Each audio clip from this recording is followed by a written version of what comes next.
¿Qué tal, Federica? ¿Cómo estás? Y la verdad que no se necesitan estos números para preocuparse, pero viste, cada dato que uno va sumando va preocupando aún más. A ver, contanos un poco de qué manera se realiza este estudio. No, nosotros sí, este estudio de nuestro observatorio de empleo analiza la producción de datos oficial y a partir de eso reinterpreta lo que es el impacto que estamos viviendo vinculado a destrucción de empleo.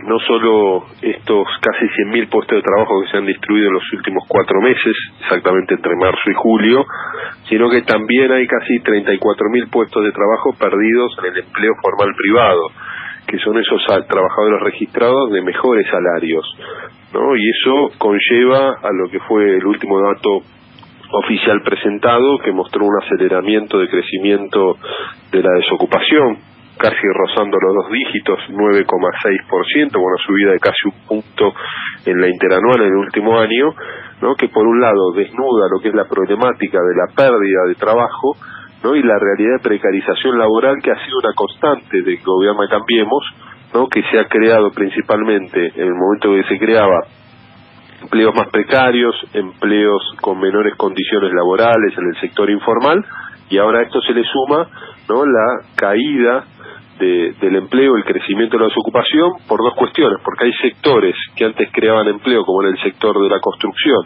que a partir de la llegada al acuerdo con el Fondo Monetario Internacional se profundice el ajuste y la obra pública se ha detenido, y por otro lado, que esto también es importante tenerlo en cuenta, ¿no? La caída de capacidad de compra del salario de los trabajadores registrados, de los jefes de hogar o de las jefas de hogar, ha llevado a que otros miembros de la familia salgan a buscar empleo porque el dinero en el núcleo familiar ya no alcanza. Entonces eso también demuestra que la desocupación también crece porque hay más gente buscando empleo, porque el dinero en la familia alcanza para comprar menos cosas. Nicolás, ¿de qué manera fue hecho el estudio? No, el estudio es todo el estudio elaborado sobre la base del Ministerio de Trabajo Nacional. Bien, con esos datos ustedes arman esto que están dando a conocer. Sí, nuestro equipo principalmente trabaja con fuentes propias y en este caso con fuentes del Gobierno Nacional. Bien. Trota Pancho lo saluda, ¿cómo le va? ¿Qué tal? ¿Cómo estás?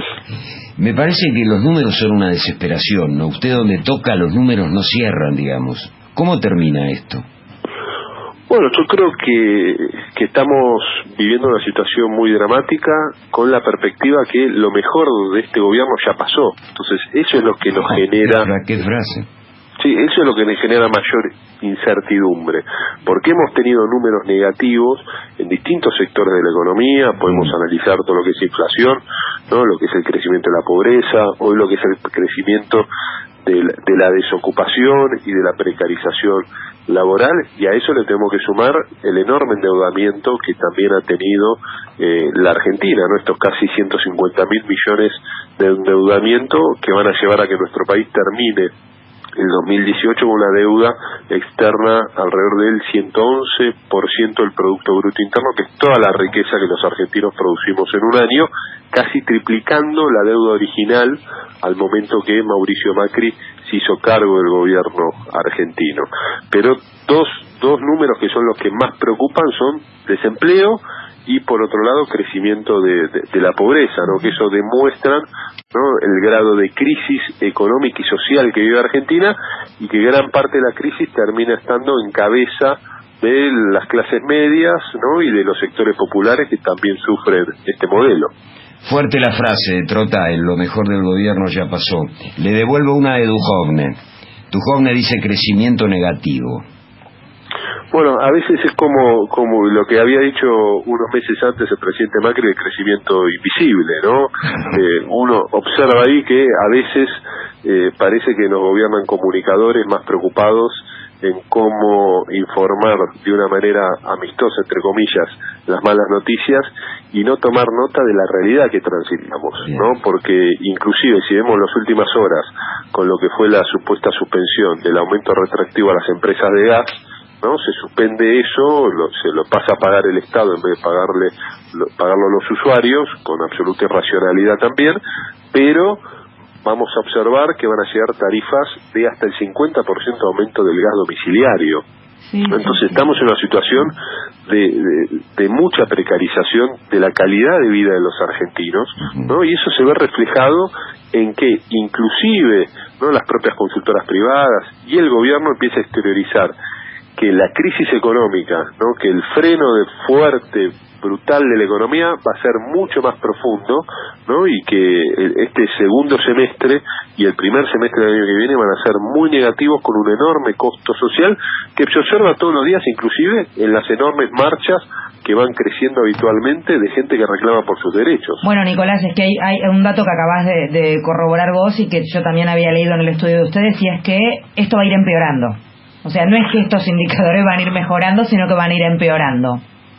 No, yo creo que estos indicadores lamentablemente van a ir empeorando. El primer semestre, que empezó a demostrar, ¿no?, el impacto de políticas que nosotros creemos que su desenlace se retrasó en cuanto al impacto social, se debió al enorme endeudamiento del Estado. Pero este segundo semestre, en lo que se relaciona a pobreza y a crecimiento de la desocupación, es donde nosotros proyectamos, entre otras cuestiones, que la desocupación va a tocar los 2 dígitos lamentablemente antes que finalice el año, y eso se correlaciona, entre otros aspectos, a que los núcleos urbanos donde están nuestros sectores industriales ya tienen 2 dígitos de desocupación. ¿Por qué? Porque mucho de lo que se ha roto, mucho del empleo que se ha perdido, se relaciona a un sector industrial, ¿no? Se han perdido más de 80.000 puestos de trabajo en el sector industrial, han cerrado más de 7.500 pymes industriales.